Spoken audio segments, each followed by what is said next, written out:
Então, o que a gente vai ver agora são só alguns exemplos de tradução de alguns programas fundamentais em C para essa linguagem assembly do RISC-V. Então, quando você fazer a tradução de um programa que está em C para um programa em Assembly, eu sugiro que você passe primeiro por um fluxograma. Ele é mais fácil de organizar, ele é uma linguagem um pouco mais livre de trabalhar para você conseguir gerenciar seu problema. Formalmente, fluxogramas têm uma linguagem completa só para escrever esses caras aí. Ela é chamada de UML, Uniform Modeling Language. O UML é bastante extensa, ela tem uma centena de blocos que representam coisas mais complexas, como bancos de dados, relações de herança de classe, que por enquanto não interessam para nós. Eu prefiro trabalhar com uma representação bem resumida, que tem somente 3 tipos básicos de bloco. Os blocos com borda arredondada, que representam uma entrada ou uma saída desse fluxograma, quer dizer, quando eu chego ou quando eu saio daqui. Os blocos de borda quadrada, que representam uma ação, por exemplo, faça alguma coisa, como por exemplo, ligue um pino ou muda uma variável. E os blocos com borda pontuda, que representam a condição. Eu estou testando alguma coisa e decidindo se aquela coisa específica é verdadeira ou falsa, para tomar uma decisão e mudar o fluxo do programa. Então isso é o que eu uso basicamente para representar o meu fluxograma. Uma coisa interessante desse tipo de fluxograma é que você está livre, você pode trabalhar com o seu programa em 2 dimensões. Então você pode representar problemas de uma forma mais complexa, com um fluxo mais complexo de código, de uma forma mais livre, mais organizada para você. E depois você pode manipular esse cara da forma que seja um pouco mais fácil de transformar em linguagem de máquina ou assembly. Então nosso primeiro exemplo vai ser o quê? Vamos trabalhar com a condição mais simples do C. C. Se I é igual a J, F recebe G mais H, caso contrário, F recebe F menos I. Para representar isso aqui em fluxograma eu vou ter o quê? Minha entrada, exercício 1. A primeira coisa que eu faço aqui é esse teste, se I é igual a J. Então, se I é igual a J, o que eu tomo é essa ação aqui. Então,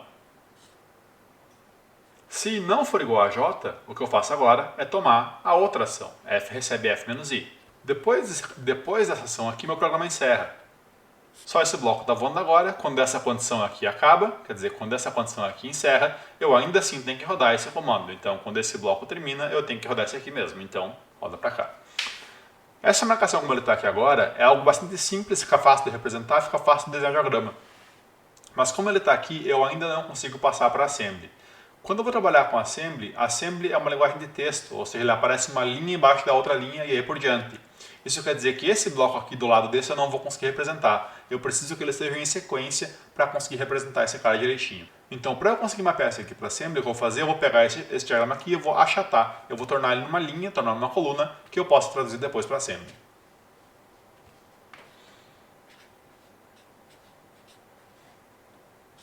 Então, como a Assembly é uma linguagem um pouco mais primitiva, eu não tenho a noção de uma função e eu não tenho a noção de um bloco de controle, por exemplo, onde acaba um if.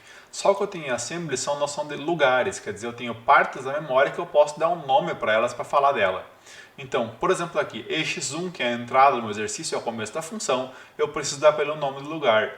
Para isso eu digo, simplesmente exercício 1, 2 pontos. Eu também preciso de um nome para essa caixa aqui específica, ou para esse lugar aqui da memória, porque você pode perceber que eu tenho 2 setas chegando aqui. Pelo menos uma delas tem que ser um salto que vai pular de algum lugar para chegar até aqui. Então eu vou chamar esse lugar aqui de lugar L1. Pronto, agora para eu codificar uma instrução, veja o seguinte. Essa instrução aqui específica, esse I igual a J, ele tem uma condição que ele continua e uma condição que ele pula. Então eu preciso aqui uma instrução de salto, no caso específico uma instrução de branch. Então, notas instruções de salto, como BAQ e BNE, a gente tem 2 registradores, RS1 e RS2, que é quem a gente está comparando, e a gente tem um imediato. Imediato é um valor usado para modificar o PC para ir para algum lugar. Na prática, como existe um programa chamado de Assembler, que converte para mim o texto que eu escrevo no código de máquina, eu posso escrever simplesmente o nome do lugar para onde eu quero ir, e ele vai calcular e preencher para mim o valor correto no imediato. Então, eu vou ter lá BAQ, por exemplo, ou BNE, comparando 2 imediatos e um destino. Então eu vou usar aqui salta, comparando I com J para L1. Então, nessa condição aqui, se você observar, eu vou ter um salto, BAQ ou NE, a partir da comparação de I com J, e eu vou para o local L1. Mas o meu salto aqui é BAQ ou é BNE? Eu salto quando eles são iguais ou quando são não iguais. Veja, a comparação em C é igual. Se I é igual a J, eu venho para este bloco. Se I for não igual a J, eu venho para este bloco. Isso aqui, como está nessa ordem aqui, é uma continuação. Ele roda nessa ordem. Isso aqui é um salto. Então, o meu salto é quando não for igual. Então, B, N, E. Logo após essa instrução, eu tenho essa aqui. Isso aqui é uma instrução de adição. f recebe g mais h. Então, adiciona para f g mais h. Depois disso eu chego no local L1. O local L1 só tem o nome dele aqui. Note que L1 não é uma instrução, L1 é somente o nome desse local. Essa instrução vai rodar aqui, depois que ela acabar o ciclo de execução dela, o ciclo de busca vai pegar a próxima à frente, que no caso aqui é a mesma da L1. Então eu não preciso de um salto aqui para sair, eu somente continuo a próxima instrução. Em L1, eu estou nesse local agora, eu vou ter a seguinte instrução. Isso aqui é uma instrução de subtração, então subtrai para f, f menos i. Então, para representar o fim, o que eu fazer aqui, eu vou mandar ele voltar para ele mesmo. Vou mandar o programa ficar preso aqui. Por enquanto, vamos usar somente dar o nome do lugar como fim e usar assim um jfim. J é uma instrução especial, daqui a pouco a gente conversa um pouco mais sobre ela. Ok? Então, isso aqui está bem perto já do que eu posso fazer em assembly. A única coisa que falta fazer aqui agora é corrigir os nomes I, J, F, G, H para nomes de registradores.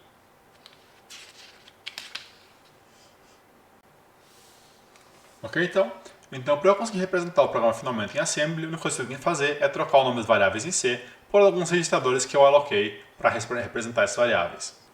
A próxima estrutura que eu tenho não é muito mais complicada, é basicamente a estrutura if-else. Então,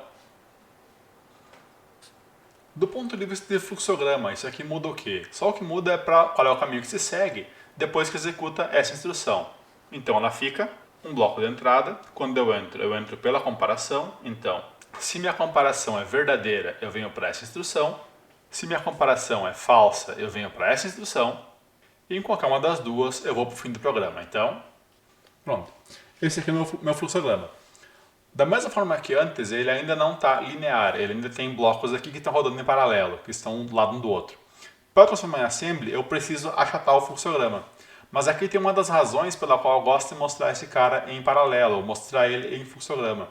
Porque não faz diferença para mim colocar esse bloco primeiro ou colocar esse bloco primeiro. Na verdade, a ordem que eu boto os blocos aqui é livre, eu posso colocar eles como eu quiser. Eu vou colocar pela primeira vez o bloco positivo do if por primeiro, porque é o que a gente mais acostumado. Então, pronto. Então agora eu peguei e achatei ele, eu tenho uma única coluna aqui, ela está totalmente vertical, então agora eu posso representar ele em linguagem assembly. Primeira coisa que eu tenho que ver, porém, de novo, é aonde eu tenho pontos que são destino de salto, aonde eu tenho saltos que entram em algum bloco. Nesses locais eu preciso de um nome. Por exemplo, no bloco de fim, que é bem óbvio que eu tenho duas entradas, uma delas obviamente é por salto. Só que esse cara já tem o nome dele aqui, a gente chamou ele de fim. O outro lugar que eu também tenho aqui que é um salto é esse cara aqui. Ele gera um salto para cá, então esse local aqui também é um local de salto. Então eu vou dar um nome para ele aqui de L0. E agora eu posso representar isso em assembly. Para isso, esses dois é um lugar. A primeira coisa que eu tenho é uma ação de comparação que salta, comparando I com J, salta para L0. Depois disso, eu faço essa operação de soma e salto logo em seguida para fim. Depois que eu cheguei aqui em L0, eu tenho essa operação de subtração e eu chego no fim. E meu fim simplesmente volta para ele mesmo. Então, a última coisa que falta agora é decidir se esse B aqui, se ele é um salto quando é igual ou se é um salto quando não é igual. Nessa conta específica, você pode ver que ele salta quando não é igual. Então, salta quando não for igual. Ok? Então, para eu completar esse programa agora, só o que falta é eu atribuir registradores para cada uma das variáveis aqui e reescrever o código. Então, para isso, vamos considerar, por exemplo, pronto. Só atribuir, no caso, I para x2, J com x3, F x4, G x5 e H x6. Com eles nessa ordem aqui, eu consigo reescrever um programa e esse aqui é o programa final que eu tenho em assembly que eu já posso colocar em algum emulador, já posso passar para o assembler para rodar no chip. Ok? A próxima estrutura que a gente tem aqui é a estrutura while. While a gente usa quando a gente quer repetir alguma sequência de comandos por uma certa quantidade de vezes. Então, para isso, vamos considerar o seguinte exemplo. Eu quero calcular um logaritmo. Eu quero descobrir qual é que é o valor de x, que 2 na x dá um número. Então, qual é a ideia desse código? Eu começo power em 1 e 1 com 2x em 0. Eu quero descobrir qual é o valor de x, que 2 na x dá 128. Então o que eu faço aqui, enquanto a minha potência não for 128, eu multiplico a potência por 2 e somo 1 no meu contador. Isso aqui expresso em fluxograma ficaria algo dessa forma aqui. Entrada por exercício 3, tomo duas ações de inicializar variáveis e logo em seguida eu entro numa tomada de decisão. eu vou verificar aqui, eu vou comparar se power é 128. Então, se ele for diferente de 128, eu tomo essas ações. E se ele tomou essas ações, ele retorna para cá e testa. Se o teste for falso, encerra o programa. De novo, eu acabei deixando um bloco do lado do outro, então eu não posso mapear isso aqui para assembly diretamente. A primeira coisa que eu tenho que fazer é verticalizar o gráfico e deixar ele só numa linha reta. Então, pronto. Agora ele está linear, então eu posso converter ele no programa assembly.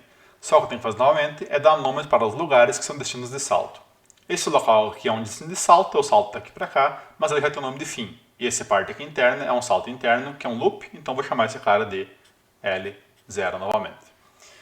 Para converter esse cara para assembly, então, como é que ele ficaria? Nome do lugar, exercício 3. Essa instrução, move 1 para power. Aqui tem algo interessante. Eu não tenho no RISC-V a instrução move, mas eu tenho a instrução de somar constante e eu tenho um registro que é fixo em 0. Então eu posso somar x0 com 1 para montar esse 1 aqui. Então, eu posso somar no registro x0, que é uma constante sempre 0 fixa, mais o 1 e colocar em power. A mesma coisa aqui de novo. Eu não tenho um clear, eu não tenho como limpar, mas eu poderia subtrair ele dele mesmo ou eu poderia somar 0 com o registro x0. E aí eu chego no nome de um lugar. Esse lugar é chamado L0 e contém uma instrução de comparação, comparando power com a constante de 128. Note de novo que você no MIPS, a gente não tem uma forma de comparar, fazer um branch EQ com um dos valores inteiros. O imediato do BEQ já é usado para codificar o endereço. Então, quando eu quero comparar com 128, o que eu preciso aqui é que eu preciso aquele número, aquele 128, já em algum outro registrador auxiliar. Então, eu vou usar um auxiliar com essa constante 128. Então, eu somo com um registro que é sempre 0 mais 128 e gravo em um auxiliar. Agora eu vou comparar esse auxiliar com o power. E de acordo com a decisão eu pulo para o fim. Note aqui nesse caso específico que eu salto quando não é diferente. Saltar quando não é diferente quer dizer saltar quando é igual. Então, continuando o programa, na linha aqui ainda, eu tenho essa operação aqui. Isso aqui é multiplicar por 2. Nota que a gente está usando o conjunto básico, a R22i, e ele não tem produto. Mas multiplicar por 2 é a mesma coisa que deslocar para a esquerda. Nesse caso específico, como o número de casas que eu desloco para a esquerda aqui é uma casa somente, é um número constante, a instrução que eu vou usar é aquela instrução SLLI, Shift Left Logical com um imediato. Então, para power, a partir de power, desloca uma casa.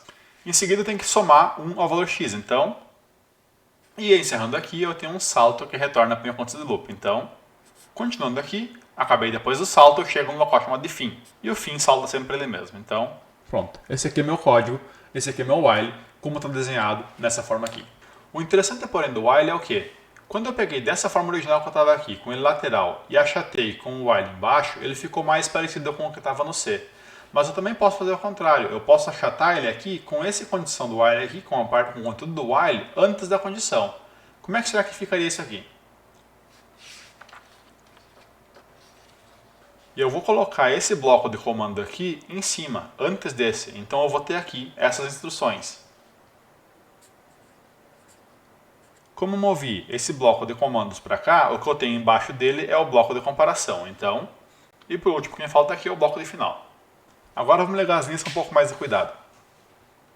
Depois do bloco de comandos aqui, ele sempre vai diretamente para o bloco de comparação. Então, depois do bloco de comparação, quando a comparação for não, ele vai para o bloco de fim. Depois do bloco de comparação, quando a comparação for sim, ele volta para o bloco de comandos. Só quem falta ligar ainda é esse bloco da entrada, o bloco de inicialização. Depois do bloco de inicialização, ele salta para a condição de teste. Esse é o diagrama como ele fica. Veja que o fluxograma, a sequência que ele segue ainda é a mesma, só que ele está escrito aqui agora em ordem invertida. O bloco de comando foi movido para cima do if. Como é que isso aqui fica em assembly? De novo, para inicializar esse power aqui, o que eu preciso é fazer uma soma do x0 com 1 para colocar aqui. Então, soma a constante 1 com o registro x0, que é sempre 0. Eu vou ter o valor final 1, coloca em power. Notem que sempre que eu tenho um salto no programa, aqui eu tenho um salto agora que passa por cima de algum lugar, eu preciso dar um nome para esse destino, então vou chamar aqui de condicional. Então aqui o que eu tenho é um salto para o meu bloco de condicional. Eu estou rodando aqui agora, esse salto já foi feito, eu chego nesse local aqui agora. Esse local também é um destino de salto, eu vou chamar ele aqui de loop então. E no loop, o que eu tenho de instruções são esse comando aqui. e depois desse bloco ele simplesmente continua e cai no condicional. Eu cheguei nessa posição condicional. De novo, 128 precisa estar no registrador, então eu comparo e salto. O meu salto vai para o loop. E quando é que eu salto? Eu salto quando é diferente. Então quer dizer que eu salto quando não igual. Ok? Continuando o programa aqui, ele cai diretamente na condição de fim. J fim. Quando você comprime o gráfico colocando o bloco de comandos acima da condição do while, a forma de escrever ele fica um pouco mais estranha. Mas se você prestar atenção em quantas instruções são de fato repetidas, veja aqui. Loop.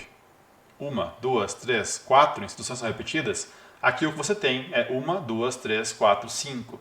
Mais instruções geralmente quer dizer que ele é um pouco mais lento. Então, essa forma da esquerda, quando você compacta com o bloco de comandos abaixo da condição, geralmente é um pouquinho mais lenta do que essa forma onde você compacta com o bloco de comandos acima da condição. O número total de instruções é o mesmo, porque você tem um salto a mais aqui em cima que você não tinha antes, mas essa parte do centro vai se repetir N vezes. Então, no fim das contas, por mais que ele ocupe o mesmo espaço em memória, ele vai consumir menos tempo para a execução. Nada impede também que você bote esse bloco de comando em qualquer outro lugar do mundo e você tenha um salto daqui para lá e um salto de lá de volta para cá, tá ok? Então a posição dos blocos aqui não importa, você pode botar eles na ordem que você quiser, você pode implementar eles na ordem que você quiser, só que o que vai mudar aqui é o número de saltos, ou a quantidade de saltos que você precisa para criar esse programa. O último bloco de comandos que falta para nós em C é o bloco do for. Como é que funciona um bloco de for em C? Um bloco de for, o que ele tem é uma condição de inicialização, que é algo que prepara as variáveis do começo do for, uma condição de continuidade, que ele vai testar cada vez para decidir se continua ou não, uma condição de incremento e um comando a ser executado. A gente não precisa se preocupar muito com esse bloco em assembly, porque o bloco do for você pode converter diretamente para um while, presta atenção. Esse cara aqui, o bloco de inicialização, roda antes de qualquer coisa, antes de eu começar o for. Então, depois que eu fiz a inicialização, é que eu tenho um bloco de condicional que eu tenho que testar a cada vez que eu repetir meu laço. Então, se a condição for verdadeira, eu tenho um bloco de comandos que eu tenho que executar. Então, e a cada vez que eu acabar o bloco de comandos, eu tenho que executar a condição de incremento. E com isso você consegue traduzir um bloco de for que tem um comando antes, uma condição de continuar, um comando depois e uma sequência de comandos normal. Você converte esse for em um bloco while e implementa como se fosse o bloco while de antes. Beleza? Então daqui tem uma listinha de exercícios para vocês trabalharem para entregar semana que vem.